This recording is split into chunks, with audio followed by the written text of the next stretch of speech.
Manger avec le diabète, ça peut sembler compliqué. Entre les calculs, les restrictions, et toutes ces recommandations parfois contradictoires, on peut vite avoir l'impression que planifier ses repas est un vrai casse-tête. Faut-il vraiment peser chaque aliment? Est-ce qu'on peut manger du riz, surtout quand c'est un aliment de base dans sa culture? Et si l'on est trop mince, comment prendre du poids sans déséquilibrer sa glycémie? La bonne nouvelle, c'est qu'il existe des solutions simples, accessibles et adaptées à votre quotidien. Aujourd'hui, je vais partager avec vous 7 conseils pratiques pour gérer vos repas sans frustration. Conseil numéro 1, comprendre ce qui impacte la glycémie. Le sucre, ce n'est pas seulement dans les desserts. Le riz blanc, le pain blanc, et même certains gras peuvent influencer votre glycémie. Ce qu'il faut retenir, c'est que les glucides raffinés, comme le pain blanc ou le riz blanc, agissent comme du sucre rapide et provoquent des pics. Un excès de graisse peut aussi aggraver la résistance à l'insuline. La meilleure façon de savoir ce qui vous convient, c'est de tester votre glycémie après les repas pour observer comment votre corps réagit. Et si vous aimez le riz ou le pain, pas besoin de les supprimer, l'important, c'est d'apprendre à gérer les portions intelligemment. Conseil numéro 2, mettre en place une routine alimentaire.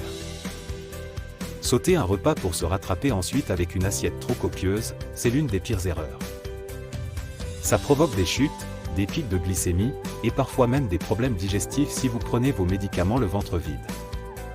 Une bonne stratégie, c'est de définir des horaires fixes pour vos repas, et d'essayer de les respecter. Et si le riz est présent souvent dans vos repas, réduisez simplement la portion et accompagnez-le de légumes et de protéines pour ralentir l'absorption du sucre. Exemple de planning alimentaire. Voici un exemple de journée type, que vous pouvez adapter à vos habitudes. Le matin, entre 7h30 et 8h30, le but est simple, donner de l'énergie sans faire grimper la glycémie. Mieux vaut éviter les jus de fruits, les céréales sucrées ou le pain blanc pris seul. À la place, plusieurs possibilités. Un petit déjeuner classique, avec une tranche de pain complet, un œuf, un avocat et une infusion sans sucre. Si vous aimez le riz, une petite portion de riz complet avec du poisson grillé et quelques légumes sautés. Et pour les matins pressés, un yaourt nature, une poignée d'amandes et une pomme, ça marche très bien. En milieu de matinée, si vous avez faim, prenez une petite collation légère, une poignée de noix, un peu de fromage avec des bâtonnets de concombre, ou encore un petit bol de houmous avec des carottes. À midi, entre 12h30 et 13h30, l'idéal est de viser un repas simple et équilibré. On verra un peu plus loin la méthode de l'assiette sans calcul compliqué. Et pour les jours pressés, une salade composée fait très bien l'affaire. L'après-midi, une petite collation peut vous aider à éviter les fringales, un carré de chocolat noir avec quelques noix, un yaourt nature avec des graines de chia, ou un œuf dur avec quelques olives.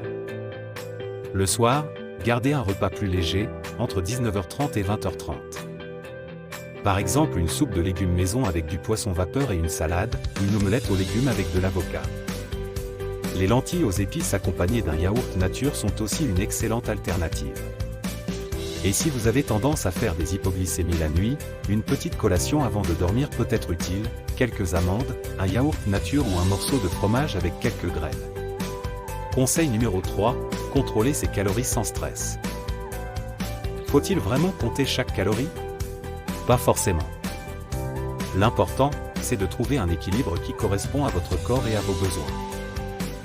Si vous êtes en sous-poids et que vous avez du mal à reprendre, ajoutez des bonnes graisses comme l'avocat, les noix ou l'huile d'olive, ainsi que des protéines. Mais évitez de manger trop sucré d'un coup, pour ne pas provoquer de pics. Si au contraire vous voulez perdre un peu de poids sans frustration, réduisez simplement les portions de glucides, sans les supprimer totalement, et privilégiez les aliments riches en fibres et en protéines, qui rassasient mieux. En général, une alimentation entre 1500 et 1800 calories par jour peut aider à stabiliser le diabète, mais cela dépend de chaque personne. Conseil numéro 4, gérer les glucides intelligemment. Les glucides ne sont pas interdits, mais ils doivent être bien répartis. L'astuce, c'est de toujours les associer à des fibres ou à des protéines. Par exemple, si vous mangez du riz, associez-le à des légumes et du poisson, et vous limiterez l'impact sur la glycémie. Et si cela vous aide, utilisez une application pour suivre vos glucides, mais sans obsession. Conseil no 5, mangez plus de fibres. Les fibres sont vos alliés. Elles ralentissent l'absorption du sucre et aident à éviter les pics. Vous en trouverez dans les légumes verts, les lentilles, les pois chiches, l'avoine ou encore le pain complet. Un geste simple, privilégiez les fruits entiers plutôt que les jus et remplacez une partie de vos glucides raffinés par des versions complètes comme le riz brun ou le pain complet. Conseil numéro 6, limitez les aliments ultra transformés. Les plats préparés, les fast-foods ou les produits industriels sont souvent remplis de sucre caché et de sel. À long terme, ça complique la gestion du diabète et augmente le risque d'hypertension. La meilleure alternative. Cuisiner maison, même des choses simples. Lire les étiquettes pour repérer les sucres ajoutés. Et remplacer les sodas et jus industriels par de l'eau ou des infusions. Conseil numéro 7, utilisez la méthode de l'assiette. Vous n'avez pas envie de compter vos calories à chaque repas? La méthode de l'assiette est une solution simple et visuelle.